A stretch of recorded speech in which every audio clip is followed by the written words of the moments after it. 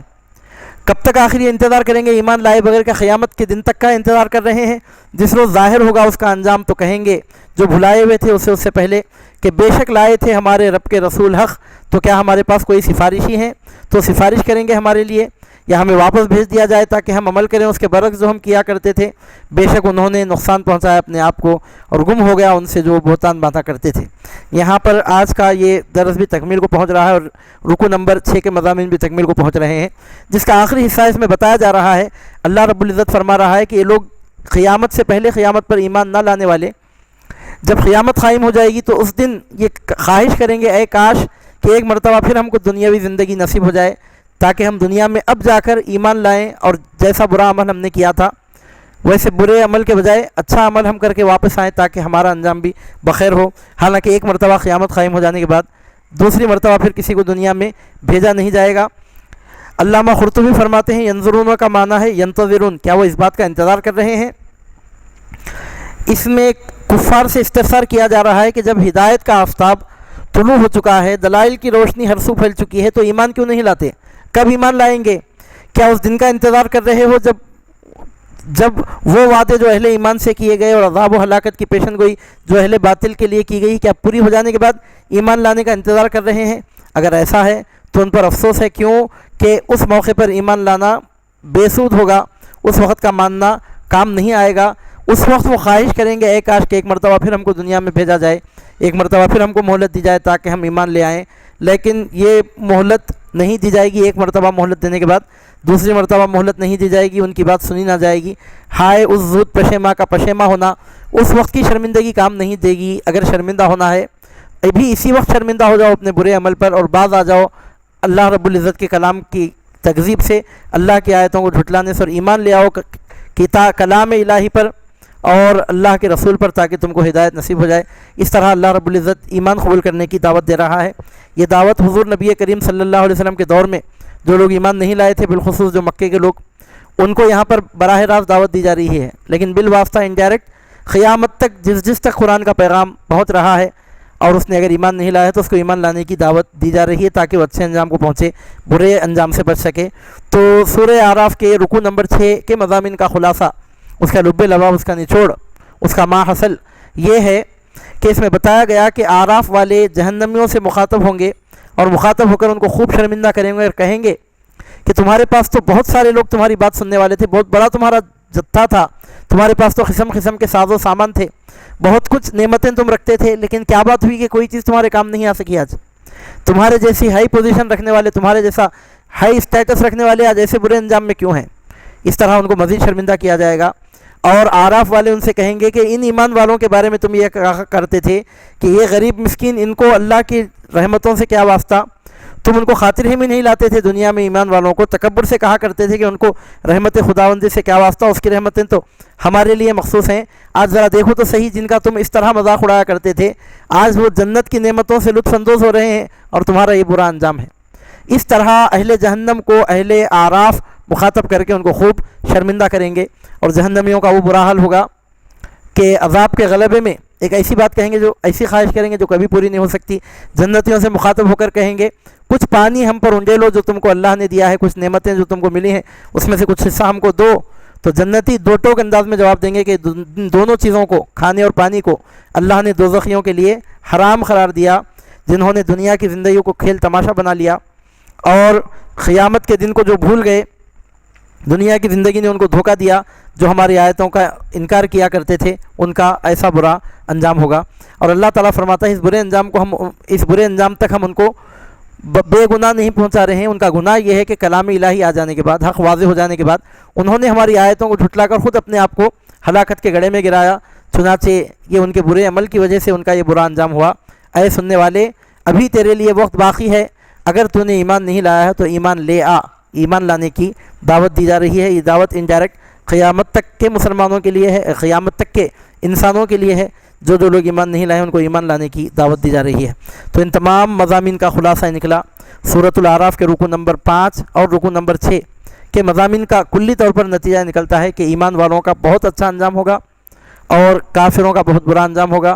جو ایمان نہیں لاتے ہیں بہت برے نتیجے کو پہنچتے ہیں، لہذا جو لوگ ایمان نہیں لائے ہیں ان کو ایمان لا لینا چاہیے، ایمان لانا چاہیے، اور جو لوگ ایمان لا چکے ہیں ان کو اللہ تعالیٰ کا شکر ادا کرنا چاہیے اور ایمان کے تقاضوں پر عمل کرتے رہنا چاہیے، کیونکہ یہ سب سے بڑی نعمت ہے۔ رہی دنیا کی زندگی، یہ تو نمک کی طرح گھل کر، برف کی طرح پگھل کر، سائے کی طرح ڈھل کر ختم ہو جانے والی ہے، اور آخرت کے معاملات ہمیشہ باقی رہنے کے لیے ہیں۔ یہ بات ہم کہتے آئے ہیں آپ کے سامنے۔ اختتامی درس پر ایک مرتبہ پھر اس بات کو دہرا کر میں اس درس کو تکمیل تک پہنچا رہا ہوں۔ آخرت کا جب تصور آتا ہے تو لوگ سمجھتے ہیں کہ آخرت کے لیے تو ابھی ہزاروں سال باقی ہیں، ابھی تو نشانیاں ظاہر ہونا ہے، دجال کا آنا ہے، یاجوج ماجوج کو نکلنا ہے، سیدنا عیسیٰ علیہ السلام تشریف لانے والے ہیں، امام مہدی کا ظہور ہوگا، قسم قسم کی نشانیاں ابھی باقی ہیں، ابھی تو ہزاروں سال کا عرصہ باقی ہے، اللہ عالم، یا کئی سو سال کا عرصہ باقی ہے۔ اس کے بعد پھر سور پھونکا جائے گا، پھر دوسرا سور پھونکے جانے تک ایک لمبا عرصہ ہے۔ اس طرح سمجھتے ہیں لوگ کہ آخرت بہت دور ہے، لیکن عزیزان محترم، وہ سور کا پھونکا جانا، روز قیامت کا قائم ہونا اپنی جگہ برحق ہے، لیکن آخرت جس کو کہتے ہیں، آخرت کے لیے کوئی لمبا وقت باقی نہیں ہے۔ ضروری نہیں کہ ایک لمبے وقت کے بعد ہی آپ آخرت میں پہنچیں گے۔ آخرت جس کو کہتے ہیں، یعنی مرنے کے بعد کی زندگی، اس کے لیے کوئی زیادہ لمبا وقت درکار نہیں ہے۔ ہو سکتا ہے کہ آدمی چند منٹ میں عالم آخرت میں پہنچ جائے، چند منٹ بھی ضروری نہیں، آپ بول سکتے ہیں کہ چند سیکنڈز میں، یا یہ بھی عین ممکن ہے کہ فریکشن آف دی سیکنڈ میں کوئی آدمی آخرت میں پہنچ جائے، کسی ایکسیڈنٹ وغیرہ میں، کسی دھماکے میں۔ ایسا بھی ہو سکتا ہے کہ آنند فانند میں آدمی کی موت ہو جائے اور عالم آخرت میں پہنچ جائے۔ عالم آخرت سے مراد مرنے کے بعد کی دنیا ہے۔ جب آدمی مر جاتا ہے تو اس کے لیے عالم آخرت اسی وقت شروع ہو جاتا ہے۔ وہ عیسیٰ علیہ السلام آئیں گے، جب آپ کی دنیا میں تشریف لانے کا وقت ہے، وہ سور پھونکا جائے گا جب وہ وقت پروردگار عالم نے مقرر کیا۔ لیکن ہر مرنے والے کے لیے جیسے ہی وہ مرتا ہے، اس کے لیے آخرت شروع ہو جاتی ہے۔ اس کی آخرت اس کی موت کے ساتھ شروع ہو سکتی ہے، اور موت تو انسان کو کبھی بھی آ سکتی ہے۔ مطلب یہ کہ ہر وقت آدمی کو سر سے کفن باندھ کر تیار رہنا چاہیے، کیونکہ عالم آخرت میں پہنچنے کے لیے کوئی زیادہ وقت نہیں لگتا۔ وہ اللہ کو معلوم کہ مہلت باقی ہے کہ نہیں ہے۔ بندے کو ہمیشہ چوکنا خبردار رہنے کی ضرورت ہے۔ اللہ تعالیٰ سے دعا ہے کہ پروردگار عالم آپ کو، ہم کو نام کا مسلمان نہیں بلکہ حقیقی معنوں میں مسلمان بنائے، اور صحیح طور پر فکر آخرت ہمارے دلوں میں پیدا فرمائے، اور صحیح طور پر اللہ کو، اس کے رسول کو راضی کرنے کی توفیق عطا فرما کر ہماری زندگی میں بامراد بامقصد بنائے۔ وصلی اللہ تعالیٰ وبارک وسلم علی خیر خلقہ و نور عرشہ نبینا و حبیبنا و شفیعنا و سیدنا و مولانا محمد وعلی آلہ و صحابتہ اجمعین، وآخر دعوانا ان الحمد للہ رب العالمین۔